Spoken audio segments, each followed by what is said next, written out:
Before we crack into today's festivities, we'd like to take a moment to show our ongoing support and for the current civil, I don't know what you call it, civil unrest, but also the civil support rights.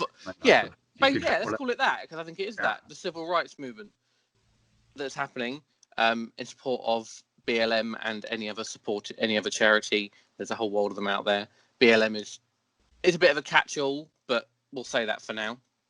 So we just like to show our support, as much as we cannot speak from personal evidence at any point. We are not experts on this situation. We can at least show. I saw a friend of mine went on a march and held a sign, which I think sums it up, that said, "I will not understand, but I can stand." And I think that's a very apt situation. We will never understand truly what it's like to be a black person in America, a black person in our own country or anywhere, but we can at least stand with them and show our support and be a effective ally in that situation, rather than letting racism go on. But also, to that point, we can do it in a very particular way. We love film, we love television, so we thought the best way of us to show our support and to show our stance on the situation is to share with you some examples of films that demonstrate like the black experience in various countries, or shows some history or culture of previous generations of black people in America and such, or just things produced by African American and black artists, not necessarily about, I mean, most of them do end up being about that, but so we thought we'd just share a little list of stuff that you can see that will either inform you, educate you, and entertain you, which is the BBC's fucking mantra, but that was unintentional. So we've got a few examples here, stuff that we literally just came up with now. We've probably missed out a whole world of that. We're aware there's so much more than this. These are some that just sprung to mind immediately, stuff that's recent or personal favourites of ours. So we've got the documentary 13th, which is currently on Netflix, which is, I mean, spans quite a lot of things, but it's generally about the 13th Amendment. It's brilliant, because in a world full of fake statistics and percentages at the moment, you can watch this documentary that will give you the facts and figures that make you go, okay, there is an institutional problem here. Yeah, it very, very nicely lays out the information in a way that doesn't seem, you can trust it. Mm-hmm. When They See Us, which is also on Netflix, which is about, what's it about? I've watched this. And now it's blanked. The five. What are they called? Central Park. No, Five, now they've got a different name, haven't they? Like the wrongly imprisoned five. I think very gritty, realistic, horrific drama about these young children who falsely accused of a murder. Yeah, there's also many documentaries about that. There's a whole podcast series on it, which is really good. And also you get to see Trump being racist from a long time ago, which is nice because you can see that he's always been a shit. Then we've got Selma, which I don't know where it's available. I don't think it's on Netflix or anything, but it's about the town of Selma and the civil rights movement within the town of Selma, isn't it? Yeah, led by Martin Luther King. Yeah, the Martin Luther King movement. Slightly off tone, but still just as relevant. And if anything, delivers its message a lot harder because of that. Is Black Klansman, which was out a year and a half ago, 2 years ago. Slightly different, not serious, but still conveys its message very effectively due to that. Utilizes satire in a good way. But with a gut-punching, heavy ending that makes you realise, okay, nothing has changed. And that's due to go on Netflix. A lot of these are due to go on Netflix or due to go on Amazon. We're not entirely sure where they are right now. We've then got the Malcolm X film, which is sort of a biopic of Malcolm X with Denzel Washington, which will give you a bit of history of the sort of one aspect of the civil rights movements in the 50s and 60s. And also the documentary who killed Malcolm X, which sort of goes alongside that. We then got Detroit, which I haven't seen, so I can't say anything. Catherine Bigelow's directed sort of biopic about the Detroit riots, in which you start with a kind of broad view of the Detroit riots, but closes very quickly into a almost horror film-esque portrayal of police brutality. We've then got Queen and Slim, which is a film that was out last year. 12 Years a Slave, which I think most people have either heard of because it was a big film at the time, which is the story of a man who is like he's middle class almost, isn't he? And this is not now, it's set in when slavery was a thing, obviously.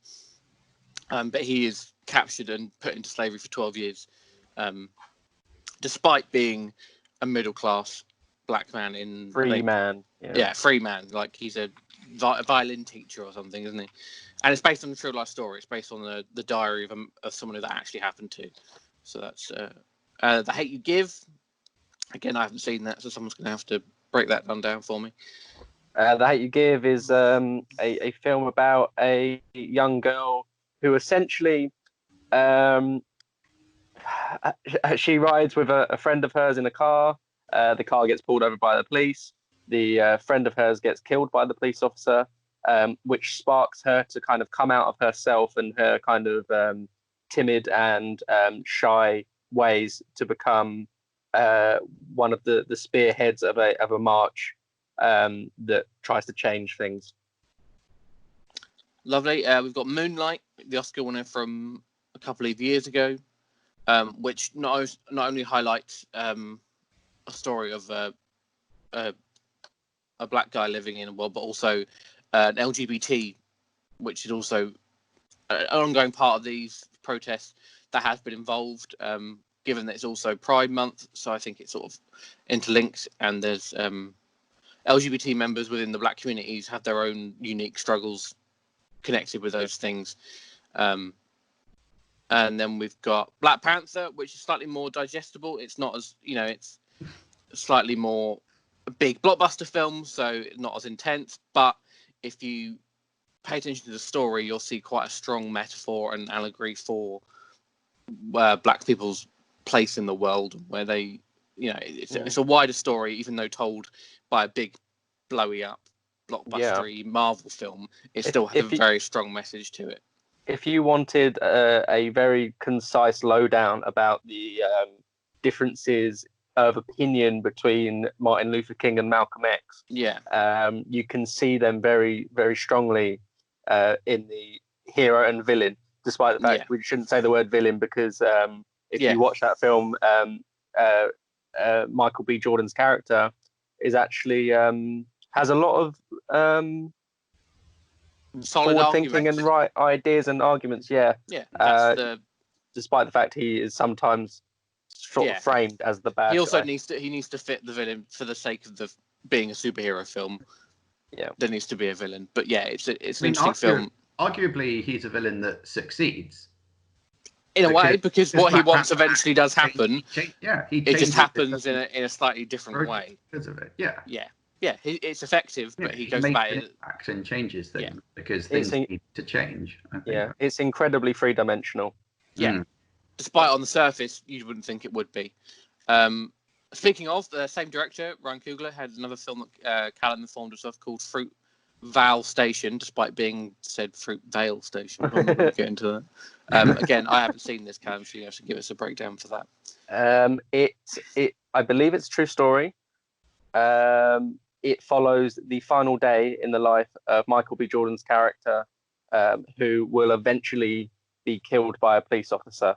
And you follow his final day, and very much come to realize this guy did not deserve what he got. And it's a tough watch, man. It's a tough watch. Very good, worth a watch. Lovely. Another one slightly more irreverent take on it is Sorry to Bother You, which deals with it slightly more metaphorically than most films. I'm not even sure I could begin to explain Sorry to Bother You. There's a bit of sort of race interpretation in it, but it also focuses quite heavily on capitalism. Yeah, which is inherently part of the problem. I think it examines the link between them fairly interestingly, I would argue. And it's certainly a more weirder and out there one. I think it's very much worth a look. The last one, slightly more left field, but we feel is relevant in a way. American History X, which some people may have heard of because it's quite a popular film. It follows the story of a neo-Nazi in America who learns not to be a neo-Nazi, essentially. Someone who, through his experiences, learns that other people are just people. Yeah, of course. He doesn't need to attack them or curb stomp them in any way. So we thought that'd be interesting. It's not about, which I know is slightly off topic and slightly different, but we feel it's relevant because it shows that people can change. People can change if they learn, if they educate themselves, if they watch even a few of these films, they might learn a little something, and their opinions may change or alter in some way. And if you've seen these films, maybe give them a rewatch just because they're there. Like we said, a lot of them are on Netflix or Amazon, or most of them none of them are inaccessible. I think they're all available. If you search them, you'll find them.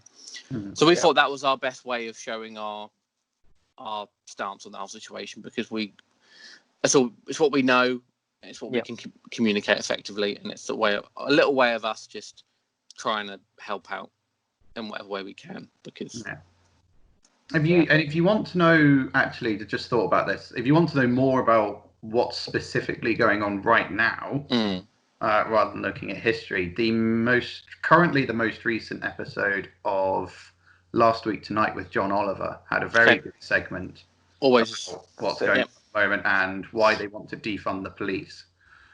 He sort of segues into that and very specifically looks at the relations between police and minority communities in the past. That would be the June 8th episode, and you can get that through Now TV. Fantastic. Yeah. Or if you've got a VPN, you can watch it on YouTube. And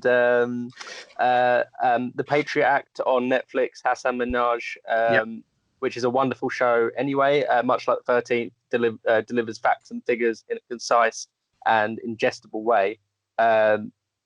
Most recently, he has done an episode on the killings of George Floyd. It was kind of an episode that was...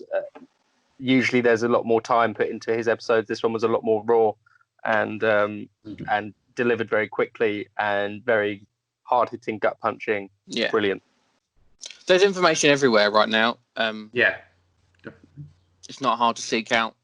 However you want to digest it. If you want to watch a documentary, if you want to watch a film, if you want to watch a talk show, or like a political sort of current affairs show, you can get this information in various different ways. But also some of these films will just entertain you as well, which is ultimately the idea of film. So there's that as well. So it's a slightly easier way of doing things. I think that's everything we want to say. We're not going to leak this into the actual episode. We're trying to keep them separate things. It's definitely worthwhile putting some time so we did this as a little opener, so we could state our stance on the situation and show our ongoing support for the Black Lives Matter movement in general. So if you are out there protesting, be safe, stick to social distancing, don't be a good human. Because you are being a good human, because you're going out there protesting. So you're a good human anyway, but maintain that. Keep being a good human. And there'll be some bad humans out there, but don't let them get to you. The bad humans have really been coming out in force recently. The bad humans have been doing awful things, but that's a different topic. Yeah, let's not give them a platform. Let's not even discuss them. Fuck them. Well, the favourite thing for me that the bad humans have done is protect the statue of the man who actually ended slavery. Let's not get into that. A whole different point. They don't deserve the time nor the space. So yes, we'll be back. Callum, if you do the honours. Hit the fucking theme music. There we go.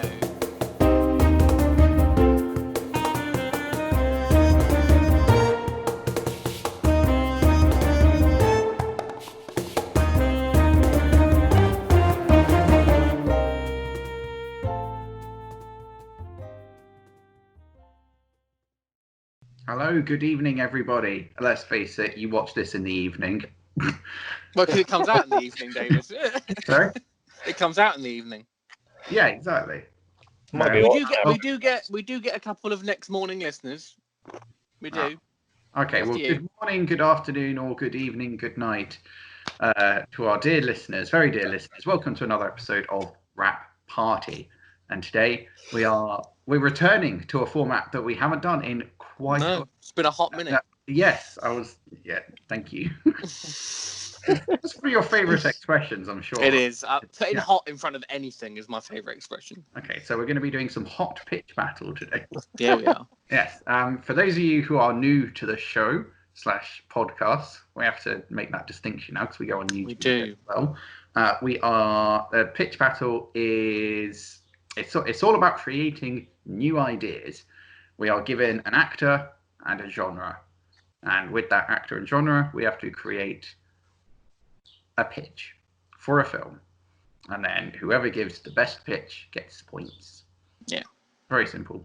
Because we're social distancing, doing this over Skype rather than next to each other, we're going to be going in alphabetical order. Lovely. By first name to make it easier. So Callum, David, Ryan, Sam. Only just for me and Sam. That was a close one. Like, yeah. Only just for me and David as well. Oh, cry! It's so close. Well, why don't we go by surname and then we've got it's me first, I think. Yeah, it would be. No, we've already established. Yeah, it would be exact opposite, I think. Carry on. It would. It's completely reversed the other way. The irony, eh? Oh, coincidences and everything. Do you go by Oakby or Wright? I'll go by Okabe. Yeah. That makes it easier because Wright and Wiley are pretty. It's like tenet, isn't it? It's backwards and forwards and up and down. It's all the same. And every episode. Yeah. So what we're going to do? I have prepared some actor cards. I prepared some genre cards. Right. So I'm going to give them a shuffle, and then whoever's going first, I'll read them out to you, and then you've got a minute to make. Are we going to have to self-time, or we're going to have one person timing? I can time if you want. Okay. You time it. I'll set up the timer. That's fine.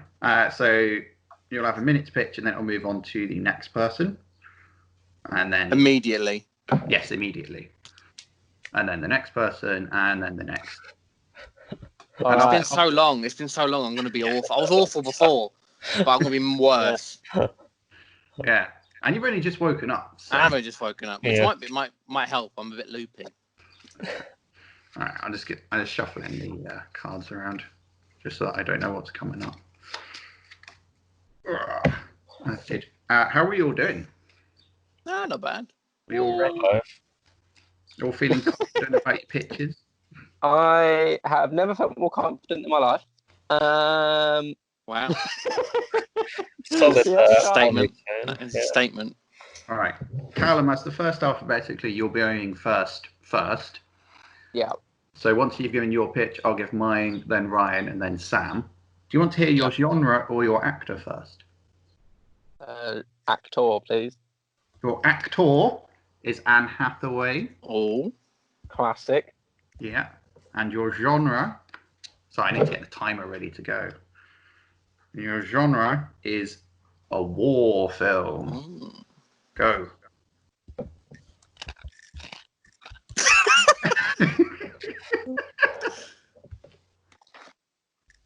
Fuck's sake. Anne Hathaway is a war photographer who she loves a good photo. But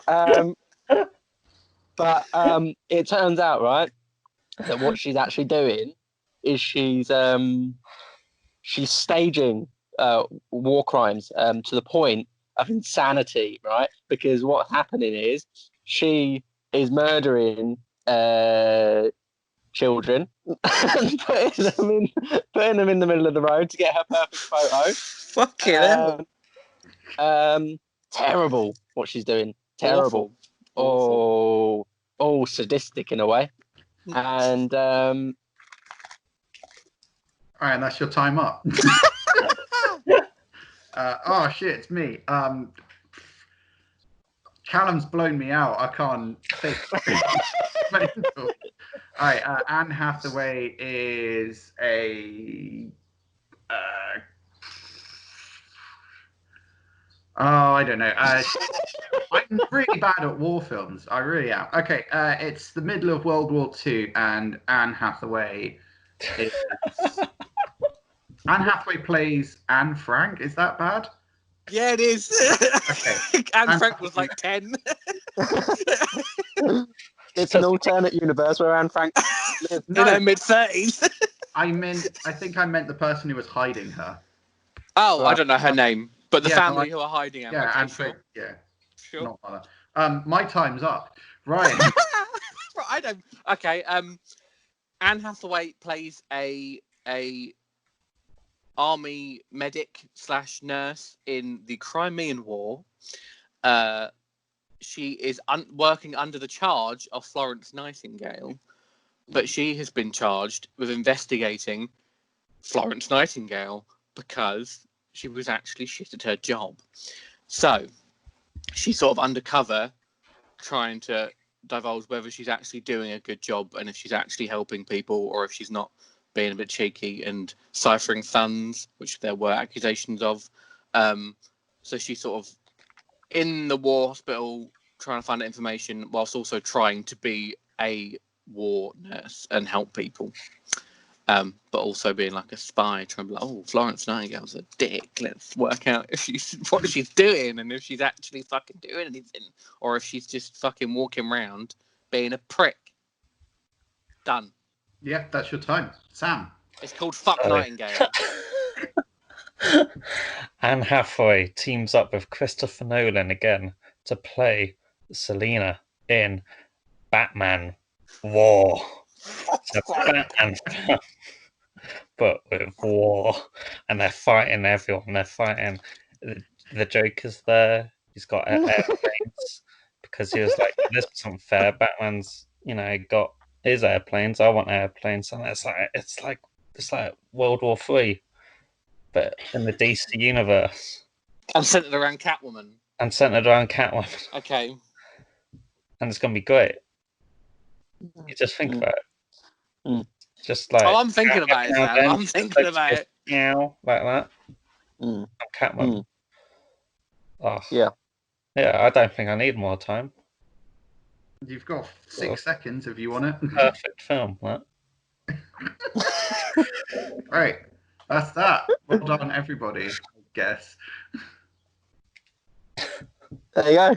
Like Yeah, I brilliant. said, it's been a hot minute It's been so long. since we've done pitch. Well, Ryan wins, obviously. Really? Because it wasn't like predictable. Well, yours was actually a vaguely. idea. Yeah, maybe. What? Sorry. So, did I say Ryan? I meant Sam wins, obviously. No, my vote is probably for Ryan. It sounds like the fullest idea, the most interesting. And it wasn't that full or interesting. It was just out of the 4 we had. and it passes the Bechdel test, I believe. It would, very much so. Yeah, let's give it to Ryan. Why not? For feminism. What, on the basis that it passes the Bechdel test? Yeah, because it's important that we do that. David, what are you saying? In a war movie. When does that happen in a war movie? Yeah. Sorry, I have serious questions about the legitimacy of the Bechdel test, but that's controversial. Interesting. Okay, we'll do a whole episode on that. We'll do an entire Bechdel test. Interesting. All right. I agree that we need updating, but I get you. It's an interesting litmus test, but I don't. Yeah, it's very much a surface of. You can break the Bechdel test and still be quite feminist. Oh, 100%. Yeah, 100%. But doing minute pitches, we can't go that deep into it, David. So at the moment, a litmus test is all we need to prove that I've won. I don't believe the Bechdel test is the feminism test, though, is it? It's just the Bechdel test. It's used by lots of feminists. Yeah, because it sort of proves that there's, at least established, like, well-developed female characters in a film. That's what it tries to prove, doesn't it? It tries to prove that the female character is at least written you can pass the vaguely well. Very poorly developed. Oh, yeah, you can put in one line. Yeah. about something else between two female characters and pass it. So yeah. But that we're completely off topic. Vote. Who won? Ryan. We got to do a vote. So Cam's votes for me. David. Yeah, Ryan. Sam. Ryan. I'll be interested to know who Ryan votes for. Right, so we've got... I'm pointing, even though these aren't going to be where you are on the screen. Sam, no. David... Underdeveloped. I can't really remember. World War II is all I remember from you. Anne Hathaway is hiding Anne Frank in her house. Oh, okay, yeah, no, I don't like that. All right. Okay. Callum? What was yours? Crazy, maniacal, murderous war photographer. They're both pretty. It feels like a spiritual sequel to Nightcrawler. That's exactly what I was thinking. Yeah. That's exactly what I was thinking. They're both pretty poor. Yeah, but remember, I did this as well. For like 20 seconds. Yeah. That's while you were thinking. Process. That's. Not that it matters, but I'm going to go for Callum. Oh. Thank you. Well done. Ryan's got 1 point. Yay. That's a good one. Onward. Proud of you. Thank you. Cool. I just tried to pick a war that wasn't World War One or Two. That's what I did. Yeah, no, that's fair. That's all fucking war movies are. Let's be honest. Tell us more about these inaccuracies with Florence. Oh yeah, no, there was lots of speculations about whether Florence Nightingale was actually good at her job and whether or not she just sort of just wiped people, more people died. More people died in her hospitals than any other war hospitals at the time. Like her death rate was actually higher than other people. And then after the war, she arguably did better things. She went on to change, but during the war, she was pretty shit. So, yeah, that's pretty much it. Is it just me, or is Sam stuck? Is Sam been stuck on anyone else's screen? Was he moving? Good for me. Oh, he's been stuck on my screen for about 75 years. Okay, he's fine on mine. As long as he's moving on the recording, that's fine. Yeah. Okay. He does move very slowly. He must be. All right. Fine. If I poke him a bit, does he start? Right. Okay, so we'll go again. It'll be me starting this time, and then Ryan, Sam, Callum. Cool. Yep. I'm going to go actor first. Same as me. All right. Mm-hmm. Now I'm going to show you guys the actor first. Okay. With that, there you go. Okay. Henry Cavill. Mm-hmm.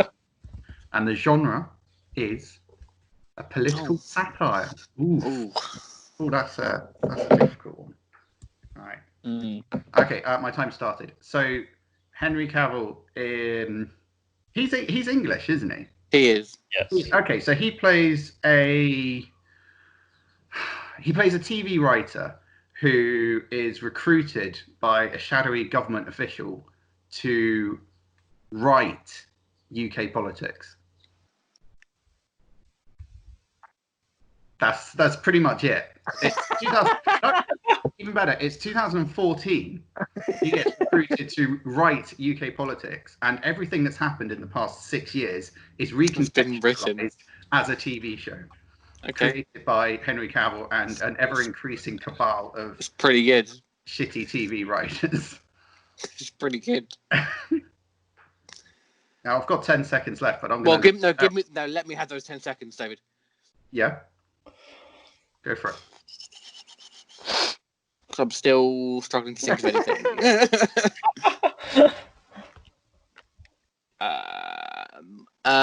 Henry Cavill, he's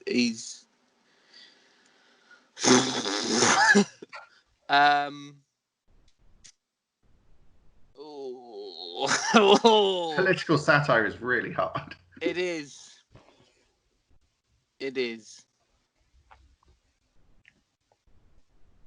I don't know. You got 20 seconds. I can't even. Nothing is coming to mind. Okay. Should we just go straight on to Sam? Yeah. Yeah. I've got fuck all. All right, go for it, Sam. All right. So Henry Cavill plays David Cameron, and he is doing a life and time of David Cameron. And it's just turned up to 11. It's everything David Cameron thinks his life was. But it wasn't actually that, he's not the strapping, handsome man of Henry Cavill, is he? He's is trash. There's hilarious points where he forgets his kids in the pub and it's like, Oh yeah, shit. hilarious. And then That's the main plot point, is it? Yeah. And he's like, how can I, get my political career to go further? Let's have a vote. Let's have a vote and not say anything properly and not hold anything to legal thing, and it'll be really funny. And it won't be a look back at the last 10 years of UK politics. It won't. Wow. It won't be. All right, time's up. Callum. Like, David try and Cameron. pretend that didn't Yeah. happen. That works. So a politician is given the task of getting the public back on the government side.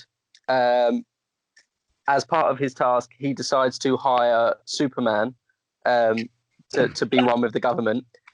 So he goes to hire said Superman via Henry Cavill's agent. Henry Cavill gets the word they want Superman. Henry Cavill's like, he does realize I'm not Superman, right? And they like, I don't think he does. I think he thinks Superman's real. And he's like, well, how much is he offering? He's like, £75 million. And he goes, well, I've got to do it, obviously, because I want that money. So he has to pretend to be Superman for the government. The government believe he is Superman. The public know for a fact he isn't because he's Henry Cavill. And the public just think the government's even more annoying than normal. Yeah, time's up. Good job. That seems very familiar, though. Something What about is that. Then? I don't know. Something about that. Maybe it's such an original idea that I think it's existed. But part of my mind says a little bit Galaxy Quest. Yes, both. Little bit. Not enough to really. No. Ryan, I know what you're thinking of. What Mind Torn. No, I'm thinking, yep. That's very Mind Torn. It is very Mind Torn. Yeah, shit. It is Mind Torn. It's Mind Torn. It's Mind Torn. Guys, I did Mind Torn. I did Mind Torn.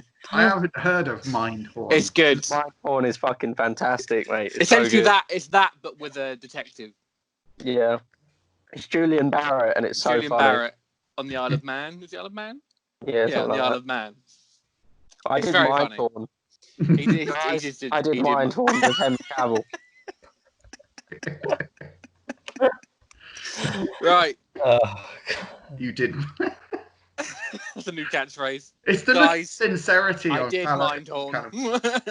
Sorry? So I may have made you realise you did Mind Torn, Callum. I apologise. Yeah, that's okay. I could have said nothing.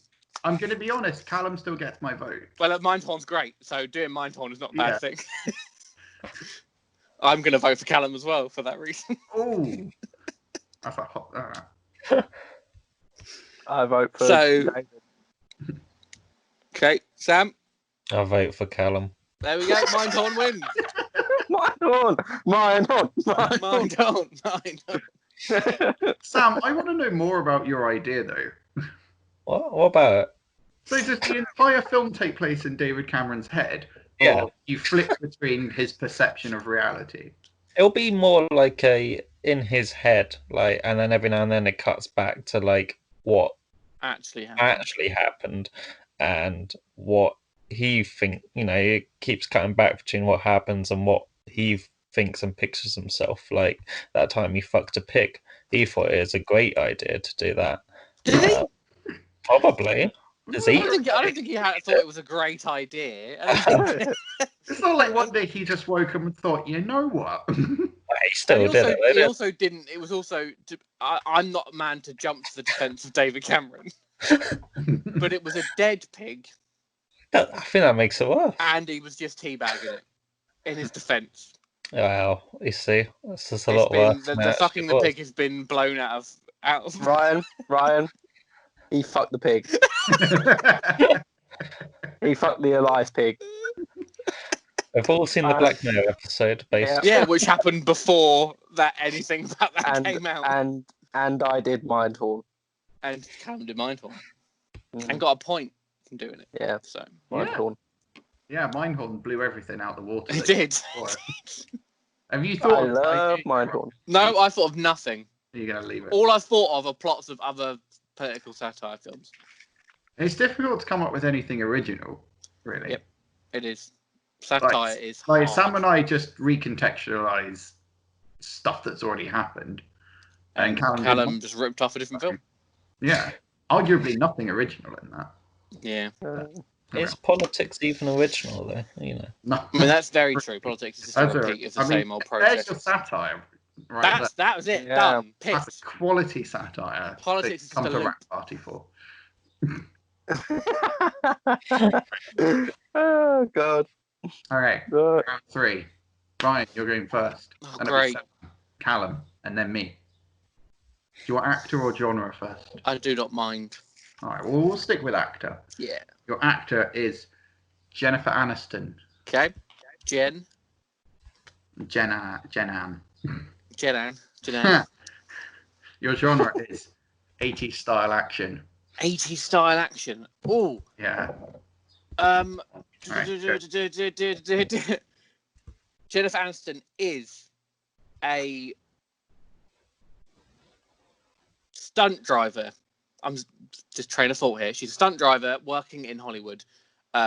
She's out of her luck a little bit. She's not getting a lot of work. She then gets hired to be a driver for the cartel in California.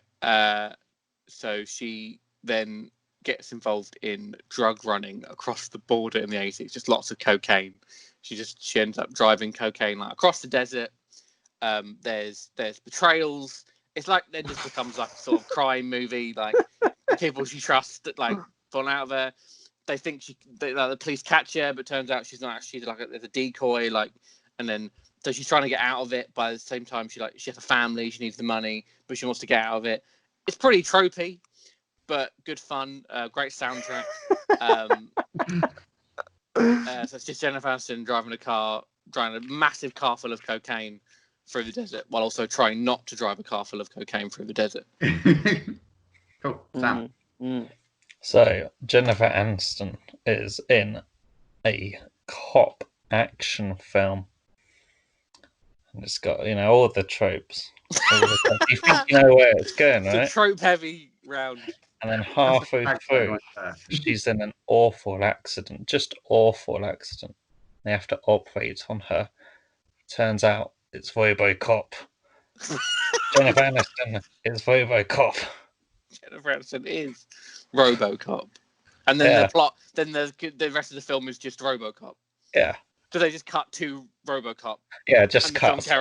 You know what? We can't actually bother to make film it the rest. Pay for the rights. We've just changed the intro of RoboCop. Fucking hell. All right, time's up. Callum. My 80s action film starring Jennifer Aniston will be called Feds Riding in Endless Neo-Dystopian Sahara. Right? It's her and five. It is an acronym for Friends. It's her and 5 other feds who drive around the endless neo-dystopian Sahara. Driving around a desert. Wonder where he got that from. trying to gauge relationships with other people in order to solidify relationships because they have things that they need, but often the relationships go sour, right? And they end up having action fights, and then they have action fight. Then they realise that they are actually fucking hell. They actually just Your time's gone. Friends. Right. Jennifer Aniston plays the wife of a police commissioner who is kidnapped by a gang of terrorists. Whoa. A gang of terrorists? Yeah, well, like a cabal or whatever. Like cabal? What's the collective noun for terrorists? I think a cell. I think it's a cell. That's it. A terrorist. Yeah. So the police commissioner is kidnapped by a terrorist cell, and she becomes frustrated that nobody seems to be doing anything effective. Frustrated. Yeah. No, she's frustrated. She's really. Stop it! Look, mockery of the idea is for after the pitch rise. Sorry. So she basically goes it alone to track down these terrorists and get her husband back. And it turns out that she's quite the badass. The 80s style badass. Specifically the 80s type of badass. Well, I mean, that's the genre, so we're kind of into it. That is that. Time is up. Wonderful. Yours sounds like Taken. It's pretty Taken-y. What a round. Still don't know what Callum's was. What are you talking about? You don't know what it was, but you're intrigued. You don't know what it was, but you're going to give me the vote anyway. No, I'm giving mine my vote. Wow. I forget what Brian's idea was. I forgot what your idea was. She's out of work stunt driver who gets involved in the cartel. Cartels and tropes and things. Moving cocaine and then tries not to be in the cartel. And tries to get out. RoboCop. It's like Sicario, but fun. Sicario is a great film. I won't hear anything. Yeah, but it's not fun, is it? Not in the same way that Jennifer Aniston on cocaine driving through the desert is fun. Yeah. It's a different kind of fun. I understand what Ryan means by this, yeah. Yeah. Sicario's great. This could be greater. Yeah, exactly. See, now I'm just really tempted to give it to RoboCop. Just give it to the film RoboCop with a different opening scene. Yeah. Just be cast by RoboCop. We haven't had one of those in a while. No. Sam, yours was just generic tropes, wasn't it? It was RoboCop. Oh yeah, it's RoboCop. Yeah. RoboCop, yeah. Fantastic. Yeah, I have all the tropes, I believe he said. Yeah. David, what was yours again? Her husband is a police commissioner and gets kidnapped by a terrorist cell. Right. This is a toughie. No, terrorist cabal. Yes. Excuse me. I'm going to give it to Rachel in Sicario. Fair enough. Yeah. But cocaine, but cocaine and fun. An 80s soundtrack. Yep. You know, she's done other things than Friends, Callum, right? Actually. Yeah, but she hasn't done anything better than Friends. Let's be honest. Oh yeah, no, you're right. She did Leprechaun before. The Leprechaun. Yeah. I'll give it to Horrible Bosses in Sicario. I'll give it to We're the Sicarios. We're the Sicarios. It's not dissimilar, to be honest. Yeah. All right. Yeah, We're the Sicarios. That's my vote. But she's in a Camaro. Yeah. We're the Camaros. Okay, Sam? Yeah, Ryan. Wow. I'm doing far better than I ever do. David? I would pick mine, but yeah, Ryan. I don't think any of your ideas are that good. It's a bit mean, but... No, I totally get you, David. Don't panic. I quite like yours, so I'm going to give you the vote. Thank you. So you're saying that feds riding in endless neo-dystopian Sahara is not a good idea? You're all also, what have the feds got anything? Why are they in the Sahara? Why are the federal American government because in it's Sahara? neo-dystopian. Yeah, but why are they in Northern Africa? Neo-dystopian. I don't know what else I can say. I think that's the council term for I can do what the fuck I want. Neo-dystopian means I can do what the fuck I want. Neo-dystopian in the 80s meant I can do what I want. Fair enough. That's 100% what it meant. So basically, it's Mad Max, but with Jennifer Aniston. And all the friends. All the friends. Yeah. Who are in cars that they surely couldn't afford, given the way they earn money. Yeah. Cars are far too nice, and in such a nice area.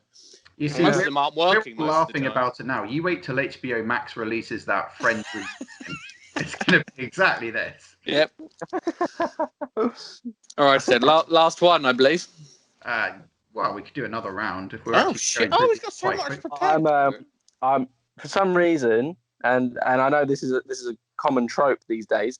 For some reason, despite the fact my phone is on charge, I'm losing charge, and I started on 20%, and I'm now on 6%. So we're gonna have to see what happens there. Okay, but we'll definitely have one more round in. Do at least one more because that's 4, and that's yeah. We'll see how it goes. Yeah. Maybe we pause recording. You while need to get your phone fixed or your charger. I do. Yeah. I don't know what's going on. That's Onward. I will. All right. Yeah. So Sam's going first. Then it's Callum. Then it's me. Then it's Ryan. Sam, do you want actor or genre first? Actor, please. Okay. Your actor is Daniel Radcliffe. Oh, Danielle. Oh, I know him. Yeah. Yeah, exactly. It's a good start. Your genre, oh Christ, psychological horror. Ooh. All right. Yeah, I've got this. Yeah. Yeah. Wow. Started. So Daniel Radcliffe is in psychological horror film of whenever horror films are released. What, Halloween? Or January. That's generally how they're released. Where it's an hour and a half of just him staring directly at the camera. Okay. At least we know the length. That's scary. That would, that's a big screen to just have somebody staring at you. And was there something on the screen? We don't know. You'll have to watch. Tune in next year. Next year? Tune in next year. Call it right now. Oh, let me go on the phone to. Yeah, Daniel. Yeah, got a plan. Did you call him Danielle? Danielle. R.A.D. Hello, whatever. Danielle. All right, yeah. Time's up. Time's Is up. it great? Oh, Christ. Who's next? Callum. Fuck me. Fuck me. So Daniel Radcliffe. Oh God.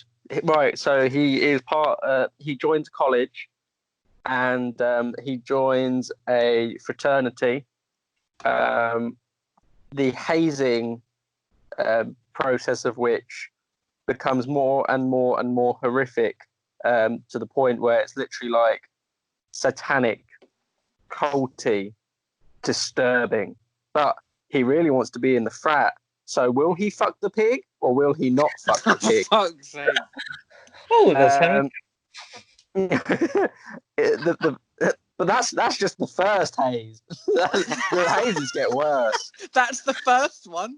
No, the first haze is like, oh, do a keg flip, and then the second one is fuck that pig, and then the third one is go in that room with that child, and then the fourth one, What? Your time's up, Callum.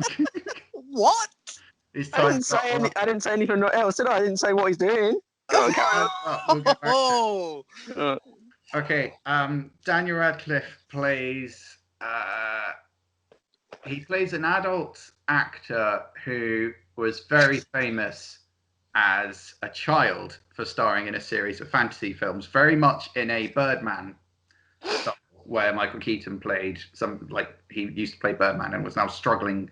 Daniel Radcliffe really struggles to identify who he is now that that's in his past, and he wants to be a newer person, but he can't quite work out how it is. And he is haunted by the spectral forms of his past as a child actor in this very high concept series. And he basically has to fight the versions of himself in his mind as he tries to escape it and answer the question of who he really is anymore.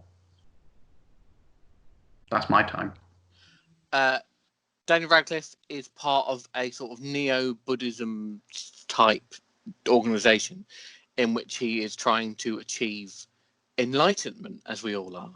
But by doing this, reincarnation is actually a thing.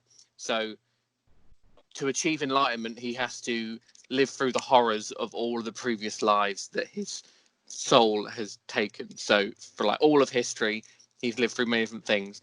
To achieve enlightenment, he has to subdue these things. They happen randomly. There's no real order of when they happen. Stuff just happens. Like 1 minute he's like being burnt as a witch, and then so he goes through all these experiences. But then the question is that happening, or is he being drugged? Is it a cult, or is he being led to actual enlightenment, or is he being like manipulated by like a group of people, or is he actually? And by the end, like we don't know. The end it just ends on a white screen. We don't know if he did or didn't. Like it's one of those ones. Cool. Time's up. Quick question: Yeah. Is the white screen actually a close up of his face? Because if so, we've just gone full circle. Yeah. Mine's more of an art piece than a film, I think. It's definitely horrific. Yeah. I don't know in which way it's horrific. Yep. Ryan, yours sounds. I don't actually know if it is or not, but it sounds similar to what Antebellum might be, which is the new Janelle Monáe psychological horror film. Never even heard of it. Yeah, it's the Could be thing from the producers of Get Out and Us that seems to be kind of like. I'm clearly on the same creative level. Yeah. just as Callum is on the same creative level of Mindhorn, Yes. Yeah, exactly. I like both your ideas, Ryan and David. And Sam, I love your idea. For the sake of getting someone else to have a chance, I'm going to give it to David or Ryan. David, what was yours again? Like just a little program? It's basically Daniel Radcliffe does Birdman, but it's horror and not drama. Yeah, it's like Rocket Man, but horror. Yeah, it's very much about him facing who he was in the past and who he. Whereas mine is facing who he was in multiple pasts. Yeah, I'm gonna have to give it to Ryan. I'm afraid. Ryan, multiple pasts. But it might be a cult as well. It could be all a lie. Yeah, there's two plots. If I can't give it to myself, I'm giving it to Ryan. Fair enough. I might give it to Sam purely because I love that we know it's an hour and a half. Yeah. That was one of his first things he said was, it's an hour and a half. It's not going to be any longer, any shorter. We've planned that now. That's the first thing we're going to know. We're only filming that, whatever. We're only going to film an hour and a half, so it can't be any longer or shorter. Yeah. Has it got a title, Sam? Yeah. What is it? Oh God, I love you, Sam. Daniel. It's called Daniel. Danielle. It's called Danielle. Called Danielle. Hello, Danielle. Oh dear.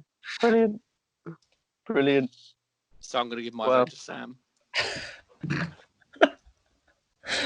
I love just knowing how long things are.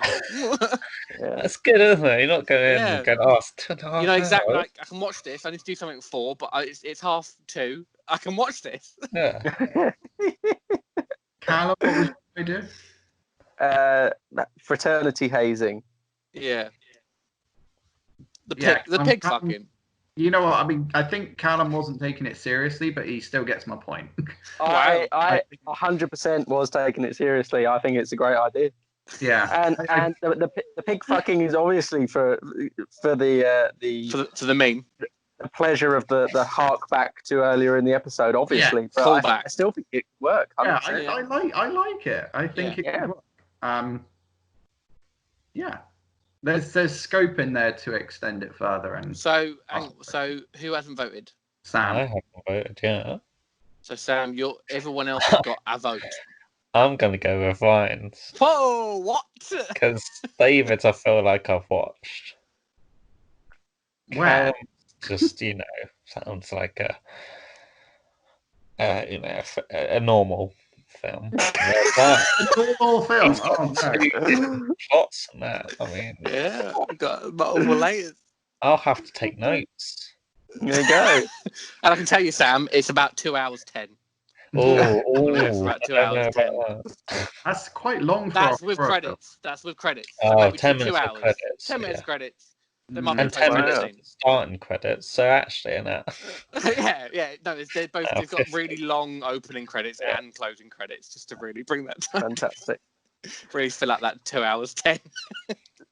So it seems that Ryan, you've I got 3. Ryan has stormed it. You've got 3 points. He's got 3 points. Callum has 1. Sam and I are sitting on lowly zeros despite both having ideas. Maybe we just do these in the morning from now on. I clearly and I didn't answer for one of them.